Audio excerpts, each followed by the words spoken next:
අම්මා මහා ගංගාවට විසිකල දැම්මත් මහා රාත්‍රියේ මහා කටු අකුල කරඳිනවා.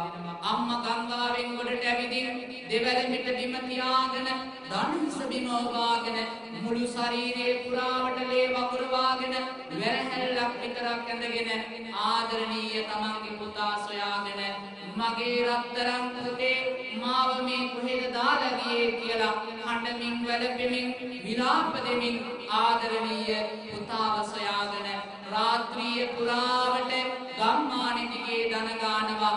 උදෑසන සූර්යා නැගීගෙන එද්දී ආදරණීය අම්මා තමන්ගේ පුතාගේ නිවසට පියමන් කළා.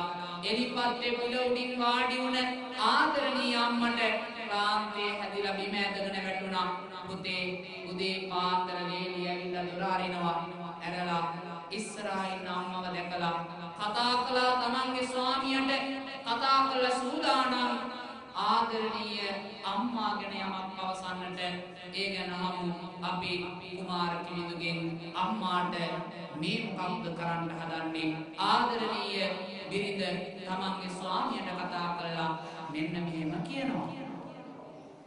කැඹුරති ගන්තරට අම්මව දෑවාම කොහොමද සිදුනේ අම්මගේ පැමිණීම? ඔය බොලවලින් රවටනු බෑම මම යමි මගේ ගෙදරට නවතින්න. ආදරයෙන් තමන්ගේ ස්වාමියාට කියනවා මේ ගැඹුර දිගන්තරට අම්මව දෑවා කියලා. ඇයි මට බොරු කිව්වේ? දැන් අම්මා ඇවිදින්න ඉන්නවා. තව මොහොතක්වත් මට මේ ගෙදර ඉන්න බෑ. මම යනවා මගේ ආදරණීය අම්මා සොයාගෙන.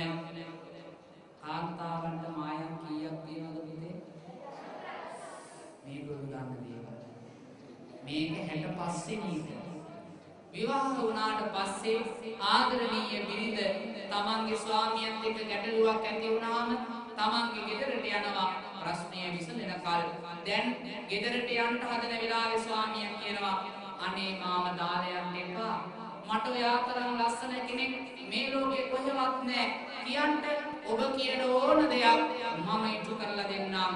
ස්වාමියාට මෙහෙම කියද්දී ස්වාමියා බිරිඳට ආදරයෙන් මෙහෙම කියද්දී බිරිඳ කියනවා මට මේ අම්මව මේ විදිහට තියන් ජීවත් වෙන්න බෑ. ස්වාමියා කියනවා මට සතියක් කල් දෙන්න. බිරිඳ ඇවිදින් සතියකට පස්සේ දුවගෙන එන උදේ පාන්දර ඇවිදින් තමන්ගේ ස්වාමියා ළඟට කියනවා ස්වාමීනි ඔබේ නමින් මගේ කුසේ දැන් දරුවෙක් ඉන්නවා. අපි මේ දරුවව හොඳින් ආරක්ෂා කරගන්න හදාගනිමු.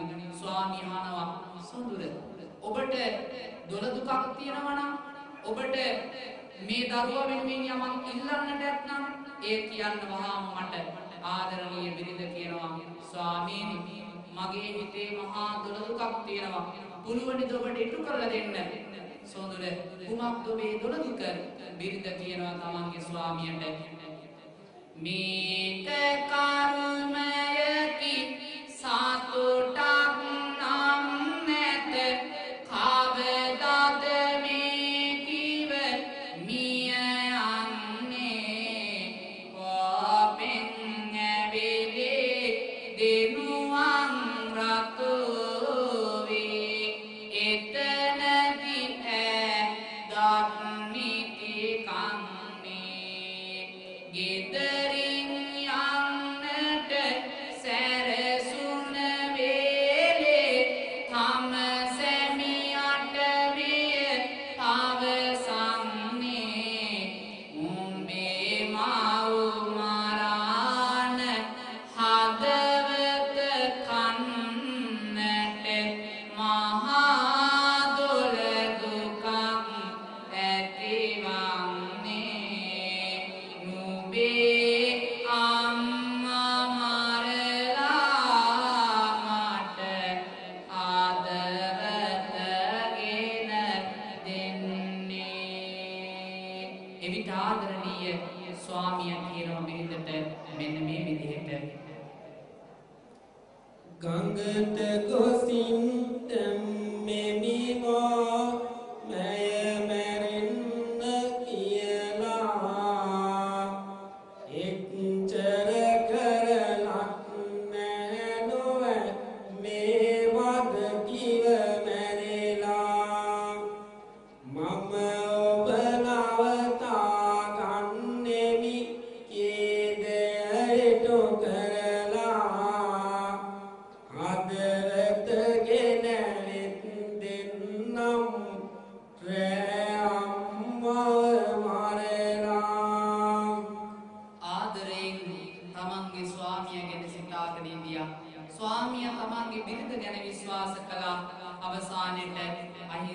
අම්මා ඒ වෙනුවෙන් වන්දි ගෙවනවා. තමන්ගේ ස්වාමියා පුරුද්දුවක් දුන්නා අද රාත්‍රියට අම්මව මරන්නම් කියලා.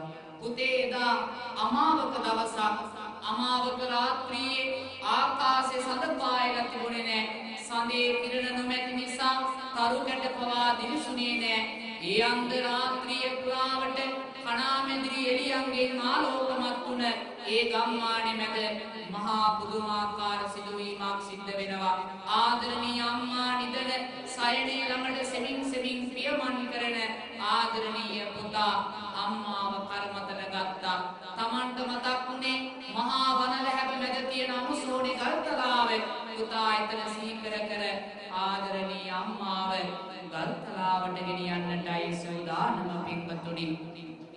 කාරුවැල නිසසල රැය හද සසල කරනවා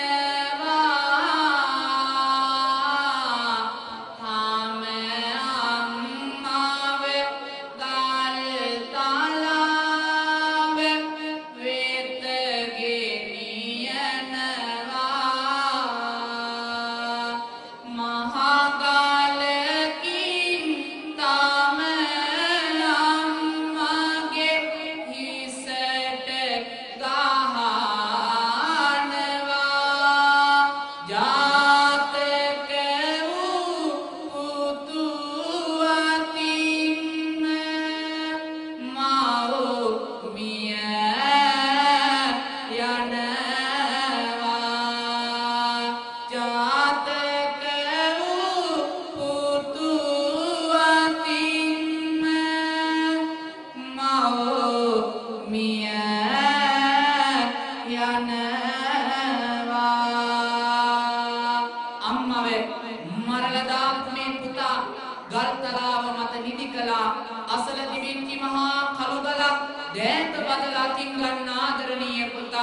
දසමාසයක් කුස තුල ගලාගෙන රතු පාට රුහිරය සුදු පාට කිරි කරලා පොමින් ආදරයෙන් හදාගත්තු තමන්ගේ අම්මාගේ හිසට ඇරියා.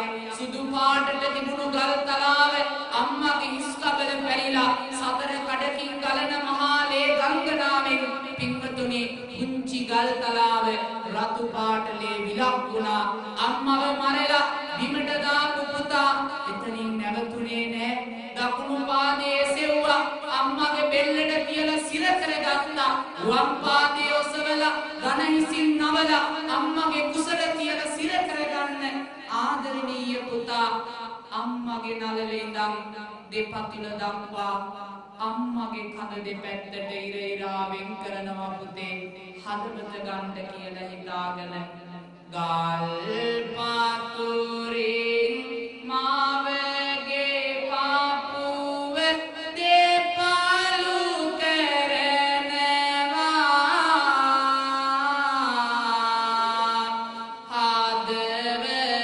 හදවතගෙන බිරිඳ සොයා පුතු දිව යනවා අසල ගලක පාය පෙටලි පුතුව වැටෙනවා අහන්න මල අම්මගේ හද කතා කරනවා අහන්න මල අම්මගේ හද කතා කරනවා අම්මව මරලා බිමට දාපු පුතා අම්මගේ නළලේ ඉඳන් දෙපතිලට හදවත දෙපැත්තට ඉර ඉරාවෙන් කළා. ලේ ඇටමස් මිදුණු නහර අතරින් මත දාලා අම්මගේ හදවත අතර ගත්තු පුතා ආදරණීය දරුවනේ බිරිඳගේ දොර සංසිඳුවන්ට අරගෙන ගියා. යන්නට මොහොතක් ගත වුණා විතරයි පුතාගේ පය පැකිලිලා බිමට වැටුණා. බිමට වැටුණු පුතාට මහා වේදනාවක් ඇති වුණා. අම්මගේ හදවත පුතාගේ ඉස්සරහට විසි වුණාම පුතේ මැරිච්ච අම්මගේ හදවත කතා කරනවා. බලන්න විශ්ව ශක්ති ධාරාවේ චිත්ත බලයේ අම්මගේ හදවත දෝංකාර දීලා කතා කරනවා. මරපු පුතාගේ